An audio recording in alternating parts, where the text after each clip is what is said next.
Ako si Jun, isang gasoline boy, ay naka-duty mag-isa sa isang lumang gasolinahan sa gilid ng isang masukal na kalsada.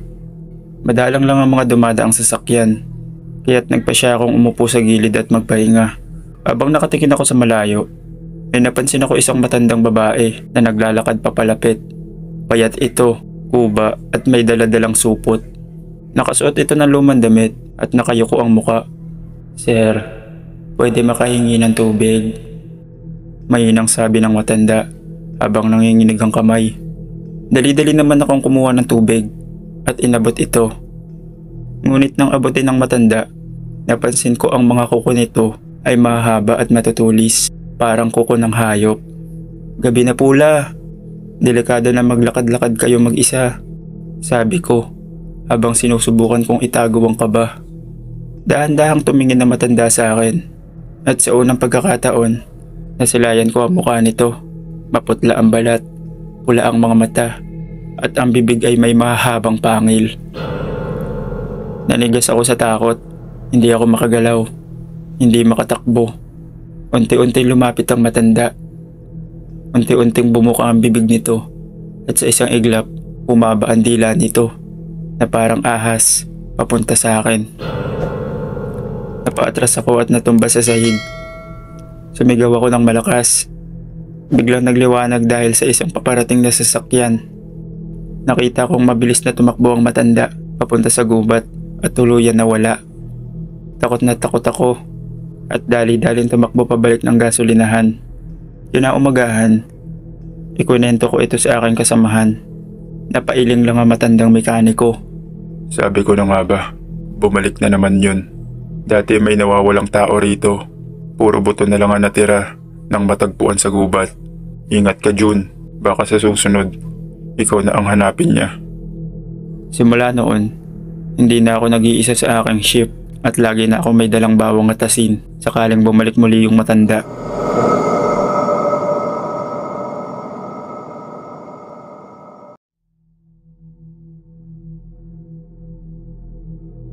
Ako si Arnel, isang truck driver na madalas bumiyahe sa malalayong lugar. Isang gabi, napilitan akong huminto sa isang lumang gasolinahan sa probinsya para magpagasolina at gumamit ng CR. Tahimik ang paligid at tanging ilaw mula sa poste ng gasolinahan ang nagbibigay liwanag. Pagpasok ko sa CR, ramdam ko agad ang malamig na simoy ng hangin. May 3 cubicle sa loob at nang papasok na ako sa isa, napansin kong may nakasara at may mga paa sa ilalim. May tao. Nagantay ako sandali, pero hindi lumabas ang nasa loob. Sinubukan kong kumatok. "Miss, matagal pa ba?" Tanong ko at nag-aakala isang babae ang gumagamit ng CR. Walang sumagot. Kaya lumuhod ako para silipin muli ang paa. Pero biglang nawala ito sa isang iglap. Nanindig ang balahibo ko. Dahan-dahan akong umatras papunta sa lababo at mabilis na naghilamos. Nang tumingala ako sa salamin, nakita ko sa likod ang isang babaeng mahaba ang buhok, putlang-putla at may dugo ang mata.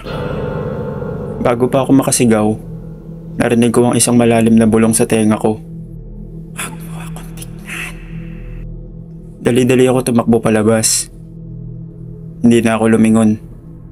Pagdating ko sa cashier, nanginginig kong tinanong ang matandang trabahador tungkol sa CR. Napailing ito. "Matagal nang walang pumapasok dyan. Buwan na ang nakalipas nang may babaeng ginamit yan bilang taguan. Matapos siyang habulin na isang lalaking gusto siyang patayin. Hindi na siya nakalabas ng buhay." Matapos ang pangyayaring yun, hindi na ako ulit nagpagas doon at lagi na ako nagpapasama mag-CR sa pahinante ko.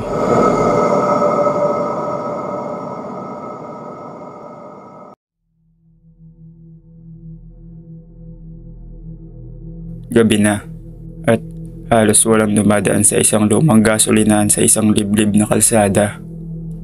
Ako si Mario, ang gasoline boy. Naka-duty ako mag-isa. Sanay na ako sa katahimikan ng gabi. Habang nag-aayos ako ng mga resibo, isang lumang kotse ang dahan-dahang pumarada. Itim ito. May luma at kalawangin na pintura. Bumaba ang bintana at isang lalaking maputla ang sumilip. Ultang. Mahina at malamig ang boses nito. Nang kunin ko ang hose at ilalagay na sa kotse, napansin kong wala itong plaka. Wala rin itong kahit anong marka. Sobrang luma na talaga ng kotseng yon. Habang pinupuno ko ang tangke, hindi ko mapigilang sumulyap sa rearview mirror. Doon ko nakita ang isang babae sa likod ng kotse. Walang muka, duguan at nakatitig sa akin. Mabilis akong umatras at natapon ang gasolina. Nang tumingin ako sa driver, wala na ito doon at ang kotse ay bigla na lang umandar mag-isa. Dahan-dahang lumayo sa gasolinahan hanggang sa tuluyan na itong maglaho sa dilim. Kinabukasan, kunento ko ito sa matandang may-ari ng gasolinahan. Nanlaki ang mga mata nito at sinabing, Matagal nang naaksidente yung sasakyan na yan. Nabangga sa highway at sinunog ang katawan ng mga sakay tuwing anibersaryo ng insidente. Bumabalik sila para magpakarga kahit wala na silang buhay. Matapos yun, nag-request ako sa boss ko ng kasama mag-duty sa gabi at hindi na muli nagpakita ang lumang sasakyang yun.